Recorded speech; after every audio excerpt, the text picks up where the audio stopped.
There was a bear in the Padma Purana, the story is there. He was habituated to kill animals, bear, hunter. So he was killing so many animals half dead. So Narad Muni was passing through that forest.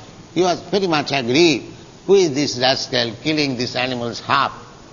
And they are flapping out of painful condition. Let me see this rascal. So he searched out this bear, hunter. The bear was very busy in his hunting. So he thought, because after all, Narad Muni is a Vaishnava. After seeing him personally, his heart was immediately little clarified. So he offered respect. Sir, you have come here for some tiger skin or deer skin, I shall give it. But don't disturb in my business. Please let me do my business.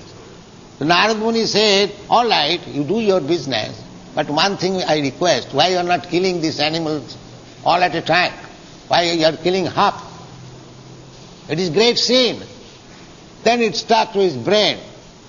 Sin? What is this sin? Then he described the effects of sin.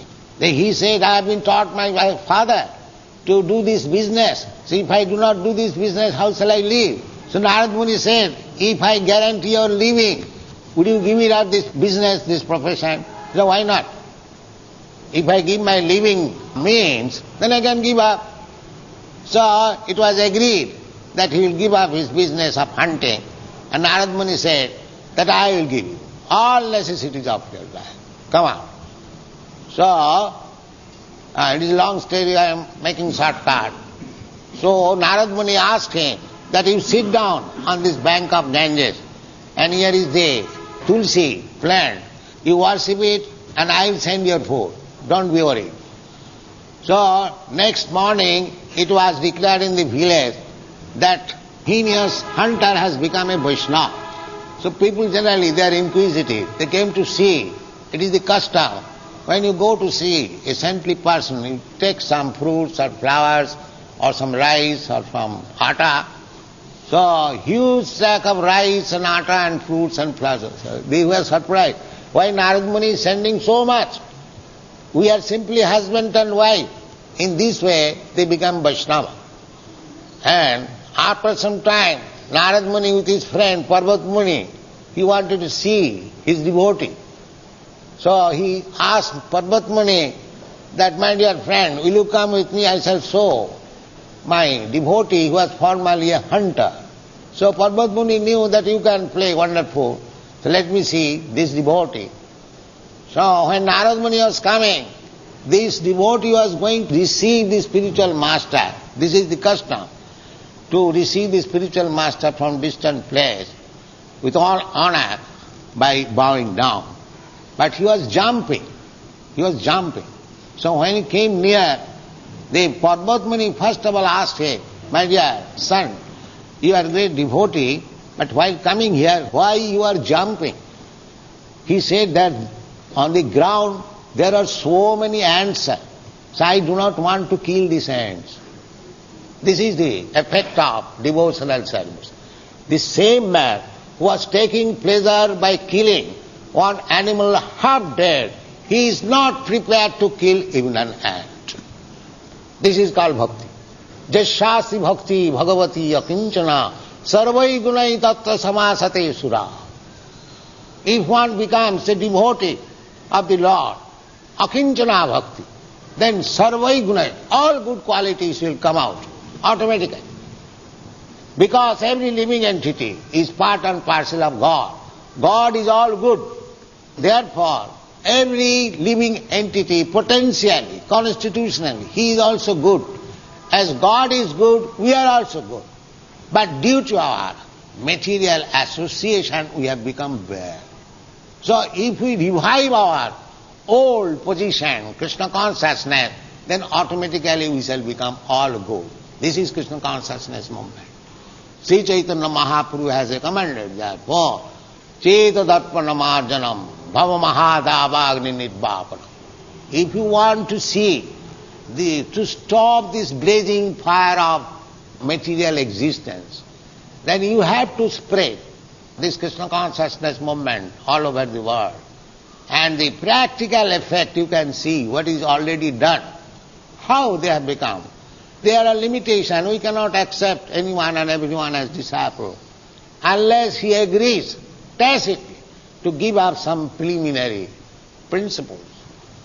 Just like illicit sex life.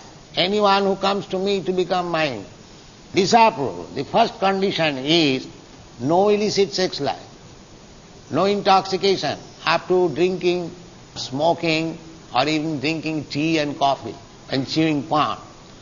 These are also intoxicants. So one cannot take all these things. No intoxication, no illicit sex. Unless you have got connection with woman by marriage tie, there cannot be any sex life. These are the pillars of sinful life. Jatra papas chaturvidha, striyassunapana dhuto, jatra papas chaturvidha.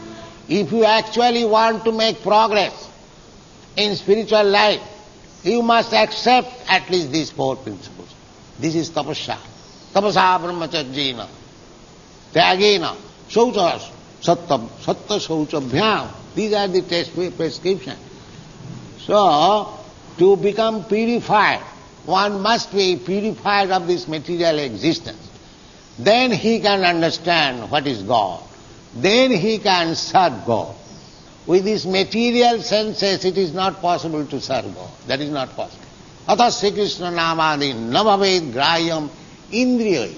These indriyas, the present indriyas, contaminated by material existence, you cannot understand by simply hearing about God. Therefore, you have to purify yourself. Sarvapadi vinirmuktam tatparatena nirmalam.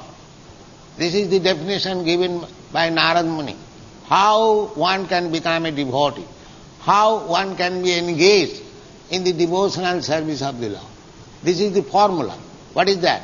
Sarvapadi vinirmuktam. First condition. One has to give up all designation. I am Indian, I am American, I am Brahmana, I am Shudra, I am this, I am that. These are all designation of the body, but we are not this body. So, if we can give up this bodily designation, that is called sarvopadhi vinirmuktam. Sarvopadhi vinirmuktam. Tatparatena nirmalam. Then one has to become purified on the standard of devotional service. Unless one is engaged in devotional service, there is no question of purification. Then he will fall down. These are the statements in the Shastras. Arujya krichena parang padang tata patanti adha. You can elevate yourself to the Brahma effulgence, Brahma Gyan, Arujya krichena, with tapasya, with severe austerities. But if you cannot understand Krishna, if you do not take shelter of the lotus feet of Krishna, then you will again fall down. Arujya krichena parang pada tata patanti adha anadhita jusmat angraya. So a devotee, if you become a devotee, you will never fall down. Krishna will give you protection. Krishna says, Kauntya pratijanehi name bhakta pranasyati. He will give you protection. Otherwise you are helpless. You can fall down at any moment. But if you take shelter of Krishna, so there are so many facilities for perfection of life simply by accepting Krishna. Mamekang saranang braja. If you do not do that, then you are a mudha, rascal. Apajananti maga mudha, manasim tanma. Param bhava. How much powerful is Krishna? What he can do for me? Without knowing this, we do not surrender to Krishna. Therefore, it is necessity to assemble like this, to understand Krishna. This Krishna consciousness movement is there all over the world just to help the people to understand real God, Krishna. This is the purpose of Krishna consciousness movement. Because people are suffering, they are all mudhas, they do not understand Krishna or they deride Krishna. Therefore, he will go on suffering. Tanahang disata kuran khipami ajasram dhujivish. Those who are envious of Krishna, Krishna says, I put them eternally in the hellish condition of life.